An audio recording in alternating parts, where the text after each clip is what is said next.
I'm so excited for this panel. We actually have an extra person, so I'm going to grab a stool here. Because I read all of your work, and I'm so appreciative of the hard work it is to review products, and because products are changing so quickly.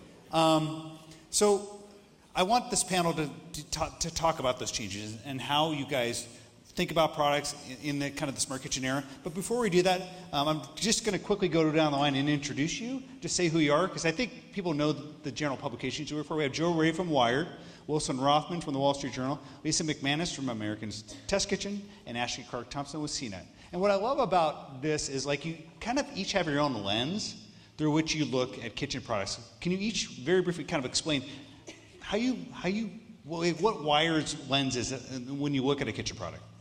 I have a very low threshold for BS, and I think I can see it pretty quickly. I used to cook in a bunch of restaurant kitchens. I write about food all day, and then I go upstairs and I cook dinner because it makes me happy. And if I just start trying to integrate it into whatever that tool is, I usually have it for a month or 2 or 3, and I just start trying to integrate it into my daily pattern. And if it's not working, something's probably wrong, but I also try to think about, how's my mom going to do this? How's my sister, who also has even lower tolerance for BS, like, how's she going to deal with it? How is somebody's grandma going to deal with it? And then somewhere in there, you kind of start to realize what's important and what's not. Well, so when you look at tech product, kitchen products, what is the lens through which the Wall Street Journal you look at it? Yeah, I mean, for us, we're not going to be running through every product in a category trying to like assess whether it's, this one gets a 5 and this one gets a 4.5. We're really looking at, or I'm looking at, and my team is looking at what is changing about the way we are in the, spending time in the kitchen. Like, does this device, like for instance, adding Wi-Fi to an immersion circulator seemed at first like a stupid idea, and then I realized, wait a minute, other people don't go to the internet, find out exactly the right time to cook a piece of salmon at the exact temperature. They just want to see a pretty picture of a salmon, click a button, and eureka, the kitchen changed. And so that became something that we covered. But I also, edit a lot. I'm like working a team of people who are all coming up with their own ideas. So there's a lot of discussion. What does this really mean? And more now, is it going to steal your identity when you plug it in, right? Well, at America's Test Kitchen, I don't know if everybody's familiar with what we do, but we look at a lot of non-technical kitchen products for home cooks. I'm the executive tasting and testing editor, so I do product reviews as well as ingredient taste tests. And we focus on supermarket products, we focus on common cookware, and we do really practical tests to see which one is the best and then try to explain why, try to figure out why.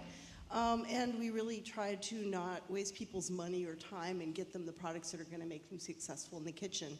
So when I'm starting to incorporate more and more high-tech stuff, smart things, and I think our audience is sophisticated, likes to cook, is somewhat affluent, educated, and they want to know when they should incorporate this technology into their home kitchens. At CNET, I started mainly reviewing ovens and stoves, and it didn't matter if they were smart or not, but over the years, and now it's been about 3.5 years, we've seen just an emergence of connected products, both large and small. So my role has changed a little bit in terms of the things that I review. I find myself now reviewing more small, smart appliances, and there's definitely a focus with our publication on just the tech aspect of it. The people who read our site, not only are they interested in the latest iPhone or Android phone, but they also want to know, like, oh my God, is this connected? Can I have this connected cooking system and things like that? So we review a lot of products, even some that we might have seen on a crowdfunding site that made a lot of waves. Some things that are interesting, even if they're not connected. But just if there's just something that makes it a little bit different, it's probably in my wheelhouse. And Lisa, America's Test Kitchen has this brand around reviewing kitchen products. You spend a lot of time with it, but I would imagine, like you started to say, you're starting to review more tech-forward products.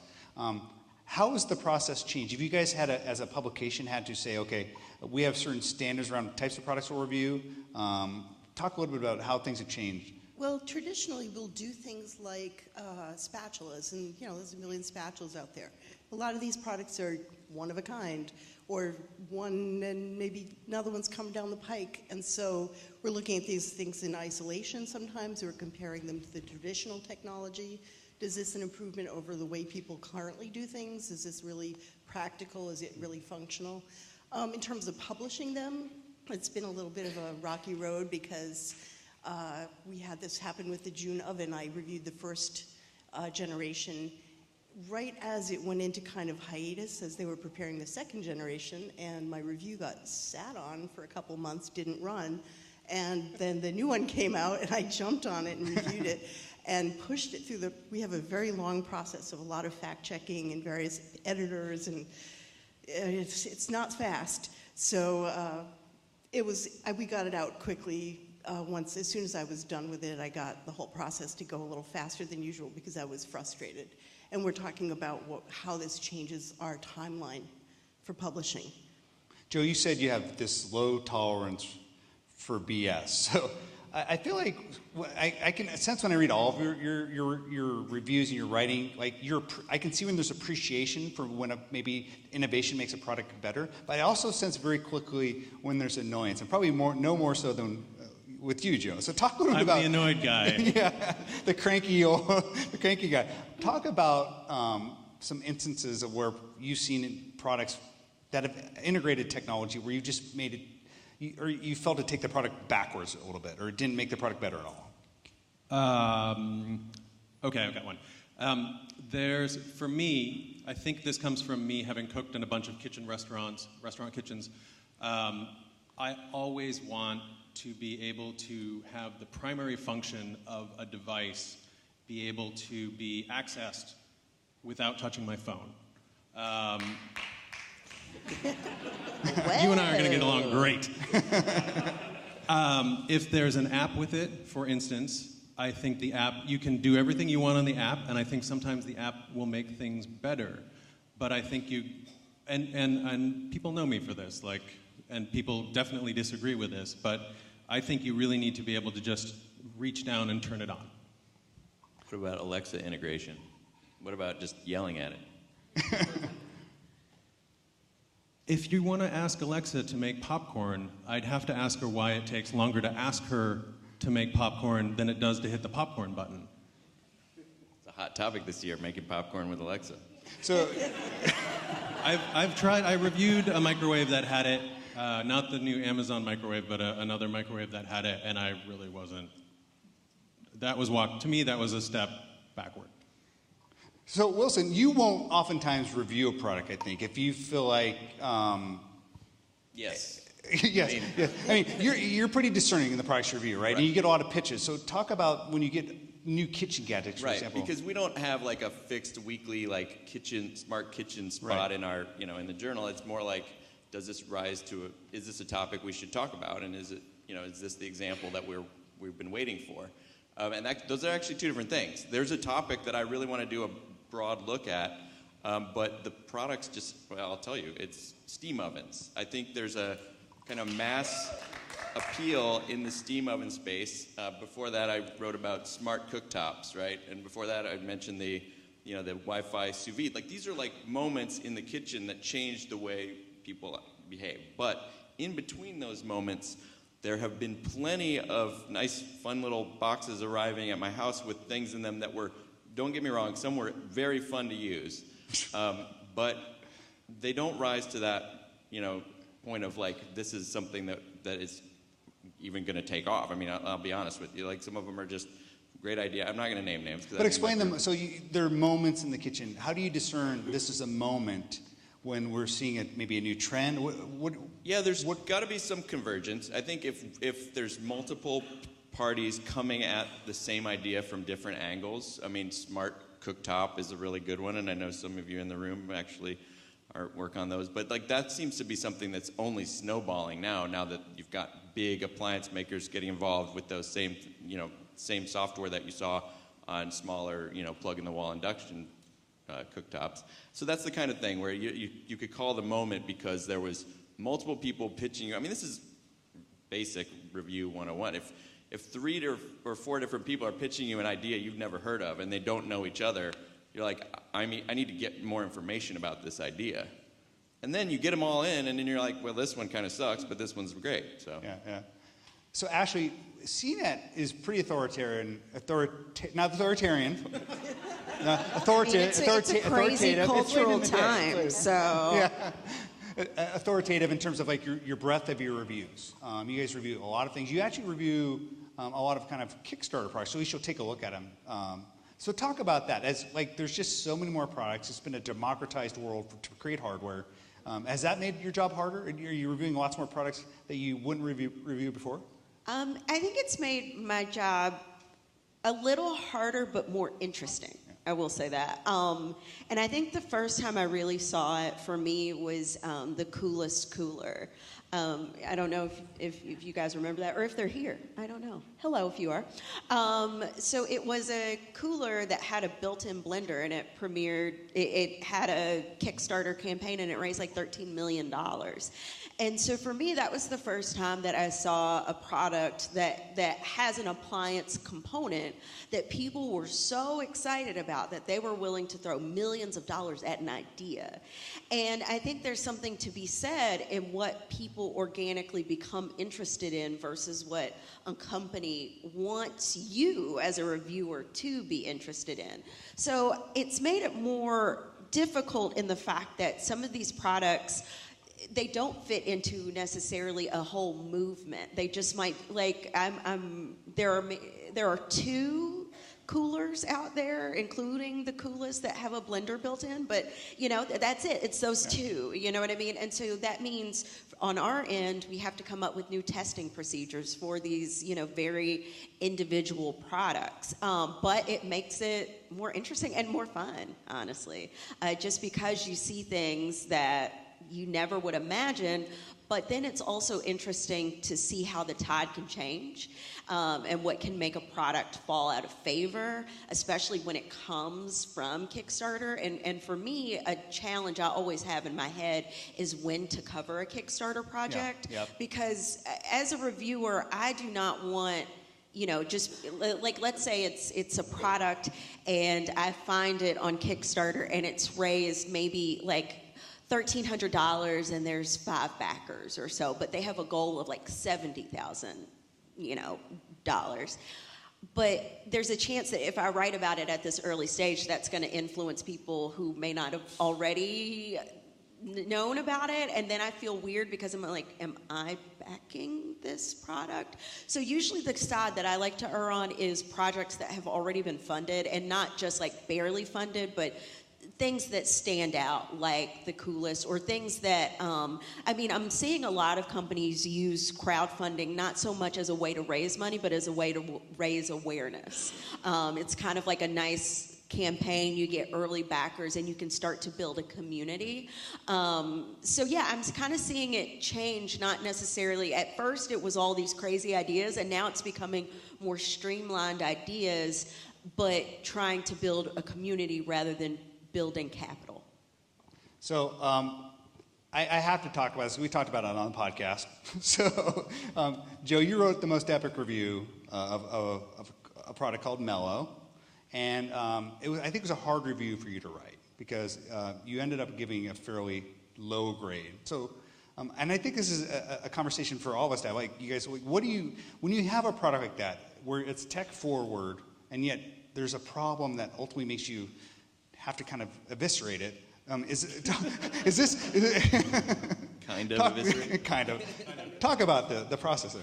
So I think when that happens, when that kind of product comes across my desk and I'm committed to reviewing it, I have to kind of, I think I end up pulling all of my own voice.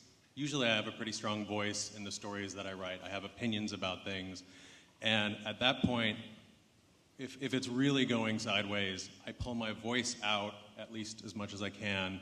I start reporting the hell out of it because I want experts. I want to understand what's going on, understand what's going wrong, and then talk to experts who double and triple and maybe quadruple and even more check that I'm not off the mark.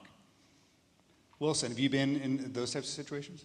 Yeah, in fact, well, no, not necessarily, not lately, not in my last however many years, with the Journal and NBC before that, but I did get a Mello around the same time Joe got one, and I tested it, and I just realized that there were issues that I wasn't going to spend the amount of legwork that Joe had, Joe went through to get it all out there. So I sent it back with I tried to do this. I sent it back with a note that if you printed it would have been 2 pages long, and it was saying exactly why I can't review this product. And I try to do that when it's a new technology, when I respect that there's a spark of innovation here that I don't want to snuff out, but at the same time it's not something that I think anyone should buy, and it might actually be dangerous. I mean, that's what Joe's article was about. It's true. I mean, there was a health risk involved.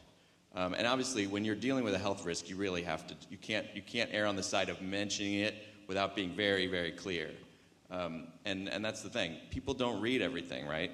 If they see that we wrote about something, that might be all that they get out of that review.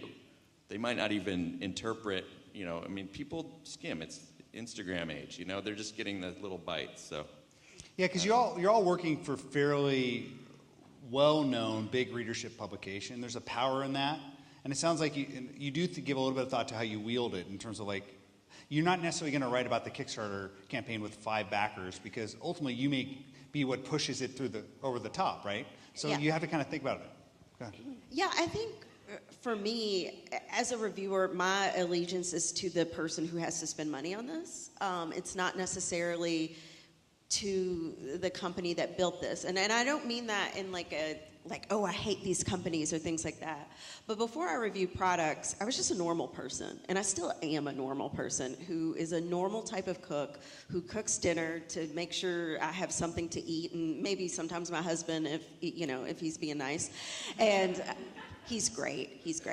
But at the end of the day, a lot of the products, especially the large appliances that I review, are big investments. I saw a meme on Facebook that was oh, I finally understand why people on The Price is Right were so excited to win appliances, because these are thousands of dollars, and for me, I want to make sure that if you are going to spend this big chunk of hard-earned money on a product, that it works well for you. And that even extends on down to a product that might be $100. I think for me, it's important to remember that the average cook in America probably doesn't have just a spare few hundred or few $1,000s sitting around to make their cooking lives easier. Yes, they do want some of the convenience that a lot of these products out there offer, but for them, this is an investment. And so when I test products and when I write reviews, I want to be as honest as I possibly can so that people are making the right investments. And so if I have to tell them, no, this isn't hard pass, then I will. So I do want to take some questions from the audience, because I think you guys are some folks that they probably want to ask some questions. We do have one I'll start with. Feel free to offer some more via Slido. How do you decide which products get reviewed? Lisa? We basically will survey our readers. We are not, we have no advertisers. It's also subscription supported. So we send out a survey and we say, are you interested in these topics? And if it doesn't get a high enough score, we don't do it. If they're interested, then we'll proceed, but it's not up to me 100%. Unless there's something that I can sort of argue it, but sometimes I'll just resurvey things till they bite. And we also buy all the products that we test. We don't accept samples or prototypes or do anything that's on Kickstarter. It's part of our policy. How do you assess or assign a value to a connected experience with an appliance? I guess that's kind of getting to frameworks. If you guys, Ashley, I know you guys have a fairly regimented review process. Do you guys have a scoring system for connected products? With connectivity, it really comes down to ease of use and also ease of use across operating systems, because there have been times where, if one coworker has an iPhone, they'll be like, let me borrow your Android, and vice versa, to see what the app experiences are like on either one of them. And oftentimes, there are times when that experience is vastly different depending on platform, so we take that into account. It's not, I think for us, because we have different categories in which we review and our scores kind of fall into, that would fall under usability. And at the end of the day, like, you need to be able, it needs to be pretty easy. And as a reviewer, I think, okay, could I hand this to my mom? And would she be able to use it? And that's from just like an induction stove on down to an immersion circulator. If I gave it to my mother, could she use it? So you guys review tools too. Like Joe, you'll review like knives, for example. What do you actually define as, and this could be interviewed, as technology versus just a tool, or are these oftentimes one and the same? I'll go for something that has no internet connection, no technology in it at all, if it improves the life of somebody in a kitchen. And I'll also go for good design. I have a really soft spot for the Balmuda toaster. I had to bring that thing in from Japan or Korea. I had to get an alternator to make it work in my kitchen, but that thing made me happy. And was it the best toaster in the world? It was a neat toaster, but it was a really nice object. It was pretty to look at, it worked well, and it had a quality that made me smile.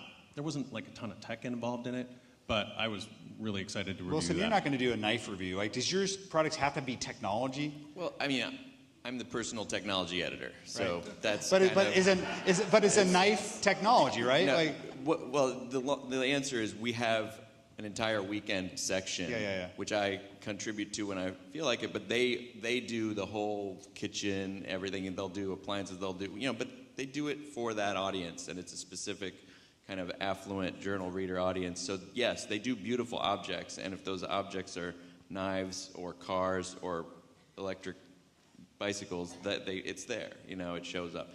But I think we're the opposite of what Ashley was talking about with getting a criterion, having it. It's very much in the moment. You have a responsibility to get it right every time, but the criteria might change from week to week.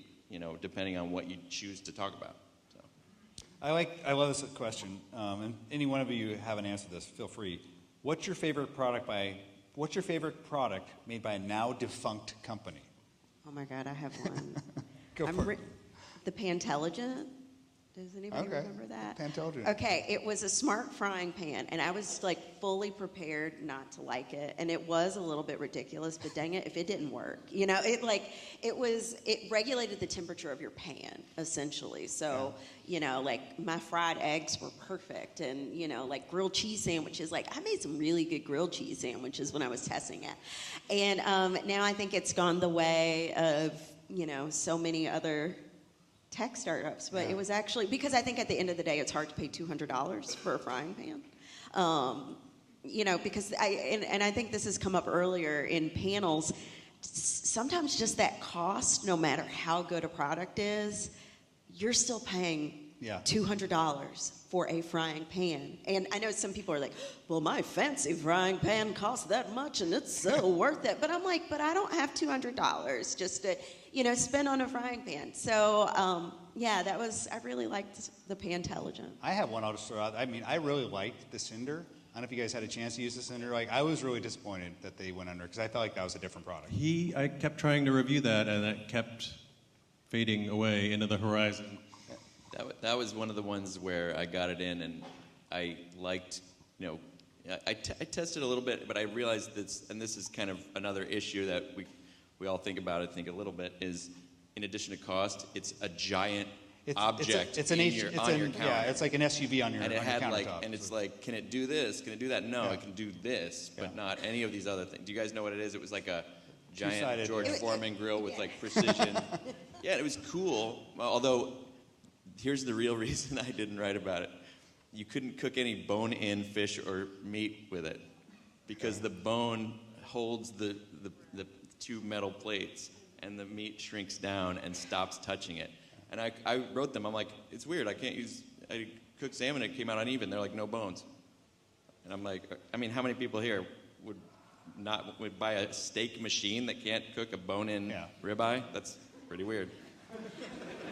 I have to say, that's one of my biggest beefs with some of these products is like, Yeah. do the people actually cook? Like, Yeah. Oh my God, yes. and not just asking chefs, get some normal people and then don't feed them the answers. Watch them and watch them struggle. There are things that don't make any sense the minute you actually get into the real world. And I'm sorry. If I can piggyback on that, also get people who are not just hobby cooks, but like the day-to-day, I need to just feed myself and my family, and every day isn't going to be a steak night or a salmon night. Some nights it's going to be ramen, but how can I make my ramen better? You know what I mean? And so sometimes there's these products and these recipes, they're fantastic and they're delicious. But, I have a 5-year-old niece who does not like green beans anymore, but she liked them last week. So, you know what I mean? Yeah. Like, so when I think about cooking for families and just that weekday working cooking, sometimes there are platforms that don't feel like it is made for the weekday cook. I really notice on specific, especially like guided cooking apps, that they kind of forget to teach you how to do a sausage on their thing. How do you fry an egg? How do you do the really simple things, which are going to be the things that you eat the most, or have on a Tuesday night, or do a stir fry? Like, they might have like a creme brulee with mustard sauce and something really fancy, but they kind of forget Tuesday night. And I'd love to see more how to cook a sausage. Well, this has been a ton of fun. We're running over time, so give these guys a big round of applause. All right. Thank you, guys.